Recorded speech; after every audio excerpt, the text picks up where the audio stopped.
blood was shed. This week from the WWE as the triggers were pulled, starting from Monday Night Raw this past Monday on the USA Network to Tuesday night NXT, leading up to Friday night SmackDown on Fox. We'll talk about all 3 days. Some big moments happened this past week in the world of pro wrestling. Let's talk about Monday Night Raw. It was a very interesting show. A lot of stuff happened, right? We'll start with Chad Gable and Otis. Boy, this story was churning. It was cooking nice and slow and steady. We finally had the trigger pulled from Otis, Maxine Dupree, and where's the other guy? Akita Tozawa. They finally put the middle finger up and said, screw you, Chad Gable.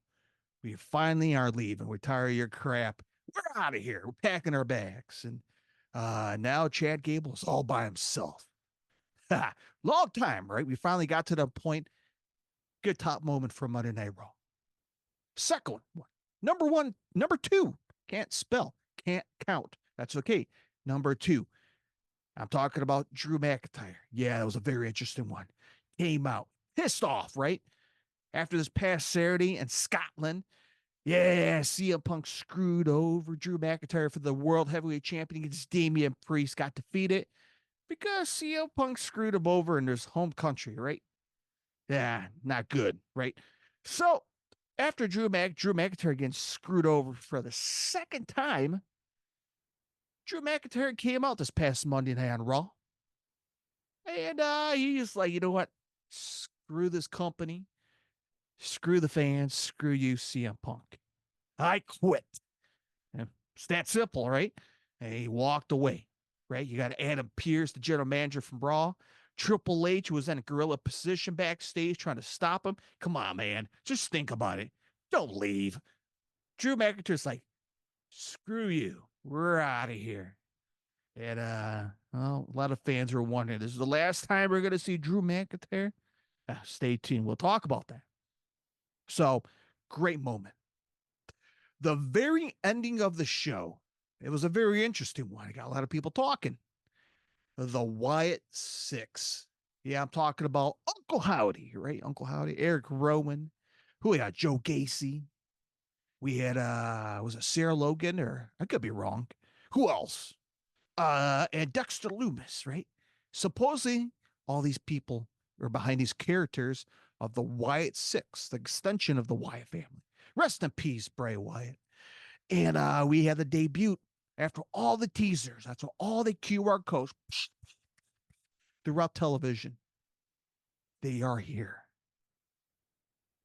Great cinematic productions for the WWE. Kudos. It was phenomenal, right? Phenomenal.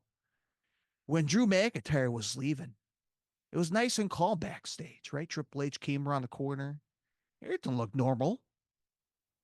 But when the Wyatt Six came in, the cameras took a trip to the backstage. It was a haunted house scene. It was spooky. Let's talk about the intro of it, right? He has Sarah Logan, right? Or no, it could be someone. That's not Sarah Logan. Nikki Cross, right? Nikki Cross. I got him confused, but either way, she came out crawling on the floor through a door that was shining with a bright light with a bunch of smoke. And she was crawling on the floor like a creepy, horror film lady. I'm like, man, that's creepy. She had the mask on, doing like this, stretching the neck. Like, oh, this is creepy. The camera were through the door. And they go through the entrance way of the tunnel of the Titantron. And there's Erica Rowan holding a hammer they used to have with the late, great Brody Lee. Tag team, right? They're just standing there like this, holding a hammer. Next, you know, the camera's going through the gorilla position, and you see agents on the floor spread out, blood. There's smoke everywhere. Remember, that's the same camera shot that Drew McIntyre went through. It was normal, right? It was normal. They go back there, and everybody's all beat up, bloodied. There's smoke everywhere. They go down the hall. They see Uncle Howdy walking.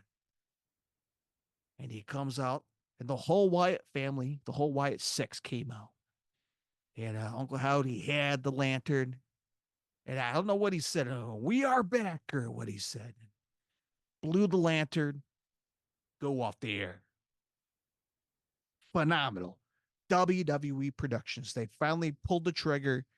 The Wyatt Six has arrived. I cannot wait to this coming Monday to see what's going to happen. What's the next move for the Wyatt Six? Good stuff. What do you guys think about Monday Night Raw? Now let's talk about Tuesday night NXT. Yes, we had the NXT Battle Royal going down this past Tuesday in the USA Network. The Forbidden Door is still open. Apparently, they forgot to shut it in NXT because Shawn Michaels managed to pull a couple TNA guys for the Battle Royal. Yeah, we had Frankie Kazarian showing up this past Tuesday at NXT. And fans' favorite, right? Fans' number one favorite wrestler out there, Joe Hendry. Man, what a pop. He's getting big numbers on social media. Really cool. Good to see Joel Henry, of course, pulling the trigger. Forbidden Door, still open at the Performance Center. I got to probably hop through that door. I got to find it. All right, so that's Tuesday night. Let's talk about Friday Night Smackdown. Very good show, right? And a hot, sold-out show at the Allstate Arena in Rosemont, Illinois. Come on. I'm a Chicago guy, the suburbs, right? The mean streets of Chicago. It's Rosemont. For people to live across the world, yeah, it's Chicago to them, right? Allstate Arena, the legendary arena, right? Last Friday on SmackDown, they were performing live in Glasgow. Now they're at the Allstate Arena. Next Friday, they're going to be at the Madison Square Garden. SmackDown couldn't get any better than the past couple weeks, right? Phenomenal. So Chicago's red hot. Fans are chatting CM Punk. Guess what? The Pope has arrived. The national treasure of Chicago. Yeah, I'm talking about CM Punk, the hometown hero. Came out, babies were tossed in the air. Fans are screaming. Man, CM Punk, you can see his face is genuine. He was happy. He is God, as Don Callis would say. He is God. Walking through the Allstate Arena. He is the Pope arriving to the Vatican. He comes out. Fans are like, phenomenal, man. He came out, what a pop. But yet better, he had a great promo. Phenomenal promo. Good stuff. And he said about Drew McIntyre, like, look, dude, you want to mess with me? You're messing with the city of Chicago. When you put us down, we do a Chicago way. And I agree with them 10,000%. We fight back the Chicago way. Damn straight, baby. Chicago repping, baby. And man, what a great promo from CM Punk. Phenomenal. They had some great lines. Punk is good for just one-liners, and he is good at that. Out comes Paul Heyman. Paul Heyman came out and had this nice little reunion. The CM Punk OG guy, right? For Paul Heyman. They hugged each other in the ring. Paul Heyman was great. Give that guy an Emmy. Paul Heyman came out and he's like, please, CM Punk. I'm telling you, this is Solo Sikoa's town. That's where he requested it. So please, Punk, leave Solo's ring. CM Punk's like, yeah, I don't care what these guys said. I'm not leaving. This is my town. And now comes the bloodline, right? Solo Sikoa, Tagaloa, Tamataga. They came out, confronted CM Punk. Okay, well, it's 3 against 1. And my favorite part of this segment, CM Punk was like, you know what, Paul Heyman? What was the favor you're about to say if I didn't, or if I actually did leave the ring? And Paul Heyman was like, please take me. So here we go. The ring is being surrounded by the bloodline. CM Punk's in the ring. Oh, man, 3 against 1. Who's going to save him? Well, another Chicago hero who is well loved and beloved. Had connection for me as well. The American Nightmare, Cody Rhodes, came out and joined forces with CM Punk, and he had a couple of bats to even the score. And Cody Rhodes was like, you know what, Solo Sikoa? Let's have a main event match on Friday Night SmackDown. You and I, let's do it. So the match is set for Friday Night SmackDown. We'll talk about shortly because that was a big moment too. Cody versus Solo Sikoa. Now let's talk about what happened backstage halfway through the show, right? So you had the Aussie Open, right? You had a backstage segment in front of the Allstate Arena garage door, right? Where it leads up to the ramp to the outside. Now, this is where I'm seeing the streets of Chicago is apparently it's very dangerous for wrestlers outside of the Allstate Arena. Now, remember the last time what happened outside the parking lot at the Allstate Arena? Yeah, you remember. The Rock beat the crap out of Cody Rhodes and bloody him in the freezing rain outside on the Monday night on the USA Network. That's the last time that happened when The Rock, the final boss, destroying Cody outside. Apparently, there's another blood beaten in the parking lot. So I guess the mean streets or the mean parking lot of the Allstate Arena is very dangerous for wrestlers. You get jumped, right? Yeah, man. So there was a backstage segment between Austin Theory and his partner, right? Next thing you know, the garage door, bang, bang, bang. And the security guard opened up the door. There's Drew McIntyre laid out CM Punk on the floor. And I'm like, okay, Drew McIntyre's here. He didn't quit. He came back for revenge.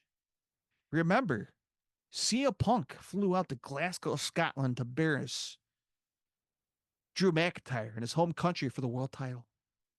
But Drew McIntyre showed up in Chicago and beat the living hell out of him, make him bleed.